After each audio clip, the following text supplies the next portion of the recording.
In the Navy's inventory of aerial targets, emphasis is often centered on such sophisticated self-propelled threat simulators as the BQM-34E and the CQM-10A Beaumark C. But these targets, intended for missile firings, are far too expensive and complicated for use in another critical area of combat proficiency, gunnery practice. Therefore, towed banners and darts are used. But although cheap, they are limited in training value, since they do not realistically simulate the high performance, maneuverability, and size of an enemy aircraft. To fill this gap by providing a towed target of greater realism, Air Test and Evaluation Squadron 4, Point Mugu California, has recently completed an evaluation of a new type of towed target, the fiberglass aerial target called FIGAT.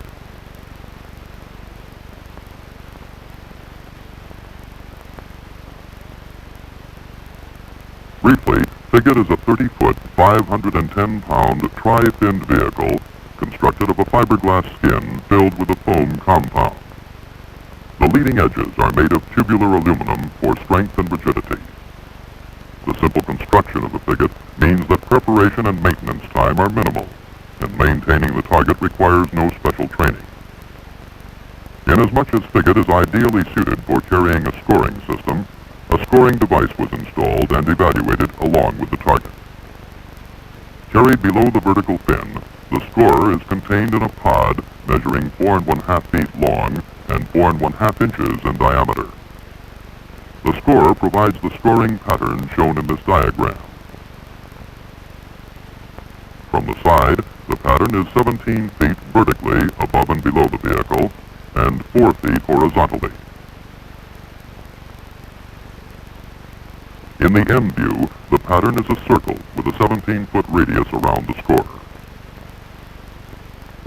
Working on the Doppler principle, bullets passing through this pattern are recorded and the information transmitted on a suitable telemetry frequency to the tow aircraft or any other aircraft within range that carries the digital display readout equipment in the cockpit. In operation, the FIGAT is towed from its center of gravity and is taken off and landed on a set of skids. In all the evaluations, an F-4 was used as the tow aircraft. However, an A-4 could be employed. The tow reel used was an RMU-8A, which despite a poor reliability record in the past, worked well with only one failure in 29 flights.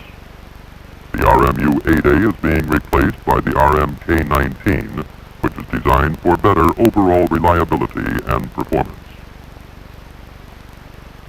Hooking up the FIGAT is a simple procedure that ties up the runway for only 1.5 minutes, less time than required for towed banners. Also, the target could be hooked up prior to the aircraft entering the runway and then towed into position for immediate takeoff. Taking off while towing the FIGAT does not require specialized skills or training, and only one precaution should be noted. In order to prevent burn-through of the tow cable by the exhaust, the pilot must go from afterburner to military power before rotating the aircraft for liftoff. The takeoff is then completed in military power. During the evaluation, 27 out of 27 takeoffs were successfully performed, with the FIGAT becoming airborne at the 6,000-foot gone marker. Tests proved that FIGAT could be towed at 400 knots indicated at 1 G and 350 knots indicated at 3.5 Gs. In both cases, the target tracked the tow aircraft accurately, a very important point in developing a realistic target. Limited time prevented the proving of an increased performance capability, but analysis of flight data indicated FIGAT could be flown at 450 to 500 knots at up to 5 Gs and still be within the limitations of present tow equipment. At 250 knots, the target is reeled out to between 1,200 and 2,200 feet for firing runs. One problem that was discovered during testing was that in high G maneuvers, the tow cable could come in contact with the jet exhaust pipes and burn through. Without resorting to aircraft modifications, two techniques were developed to minimize this possibility. First, the tow cable length could be reduced, and second, the tow aircraft speed could be increased to produce a smaller angle of attack for the Gs required. In the second method, the tow aircraft speed must remain within the tow cable tension limits. During the firing exercise, 4 frigates flew a total of 16 sorties, and therefore, on an average, 1 frigate lasted 4 firing flights. A total of 37 aircraft participated in the firing.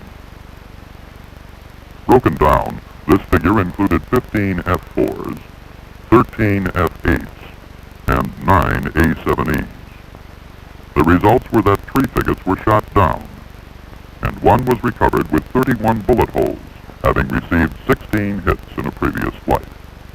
Firing statistics were considered good, but it was surmised that results would have been different if all aircraft had been A-7Es with their superior computing gun sight and Mark 61 gun. However, another factor in the firing results was that easy firing patterns were intentionally flown so that the firing aircraft would hit the target and thus provide information on target vulnerability and the operation of the scoring device. If the frigate had been flown at full maneuvering limits, it would have been harder to hit. However, even in the easy patterns, it was not easily hit. Generally, the scoring system worked well and showed potential for good reliability. It also proved it could count 6,000 rounds per minute. Repairability of the frigate was good. Nearly all holes could be patched with ordnance tape, or in severer cases, re-fiberglassed. Apart from being shot down, on no occasion was a target unable to fly due to bullet damage. Landing the frigate, as with taking it off, required no extra skills. The target was reeled in to 200 feet or less, and the aircraft made a normal, straight-in approach.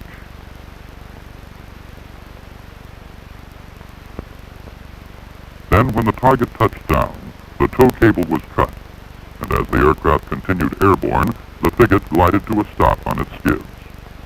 The skids were replaced if necessary for the next flight.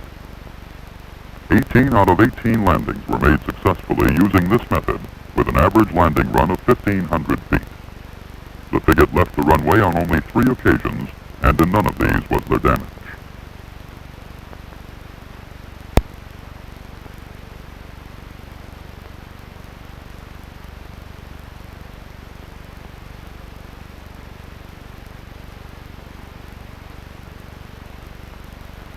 In addition, successful landings included one in a crosswind component of 20 knots, and one with a cloud base of 500 feet and 1 mile visibility. One frigate in the series landed 9 times and another 6 times without damage. In all cases, only 7,000 feet of runway was required, and runway closure time amounted to only that required to remove and replace the arresting gear. As a backup method of landing the frigate, an investigation was made of landing the aircraft and target together with the tow cable still attached.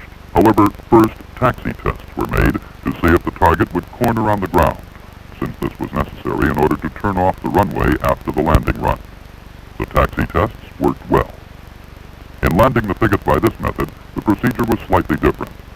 The target was reeled in to 50 feet, and the aircraft made its approach using a landing signal officer. A mirror to set up for the correct touchdown point could have been used. The frigate then touched down at the 1,000-foot marker and the tow aircraft at the 2,000-foot marker. Normal braking was used. Throughout the landing and taxi, the cable remained taut, although after touchdown the frigate moved out to the side of the runway and thus gave the impression of catching up to the tow aircraft. Both the aircraft and the target turned off at the 7,500-foot marker. There was a 6-knot tailwind component during the landing. Main disadvantages of this landing method were the added wear and tear on the target and the longer runway length required, which could necessitate removing 2 sets of arresting gear. In the majority of tests, the targets were of the same design and manufacture. However, several tests were made on a second prototype. This vehicle used a honeycomb structure of aluminum struts to provide strength and rigidity. The internal spaces were filled with foam, and the outer skin was aluminum sheeting. Firing tests showed that due to the hard consistency of the aluminum sheeting, the vehicle was vulnerable to shot. A softer material probably would not have blown apart so easily. During flight, The target was very stable, but the 740-pound weight did give the vehicle an unacceptable drag figure. Landing tests indicated that the landing gear required strengthening, and the landing skids should be made of tougher tooled steel. These deficiencies were considered fairly easy to rectify. Conclusions drawn from Project DV-37 are that the FIGAT concept provides a realistic and feasible target. Takeoffs and landings are safe and feasible. Each unit is capable of at least 10 flights, although in air-to-air gunnery sorties, experience indicates an average of 4 flights per target. Flight characteristics are excellent and restricted only by tow equipment, and the target is well suited to carrying a suitable scoring system. The size, shape, and particularly the flight characteristics of a target such as the FIGAT provides a considerable increase in realism over the Dart or Banner when compared to a threat aircraft. This added realism provides a very real increase in training value, which is vitally important, especially when considering the necessity of maximum effective employment of the limited number of sophisticated fighter aircraft that are likely to be available in the future. Then, too, the FIGAT concept shows potentials for further development and utilization. With an improved tow system capable of operating this weight and size configuration at increased distances from the tow aircraft, it is possible that the target could be used for air-to-air missile and surface gunnery practice.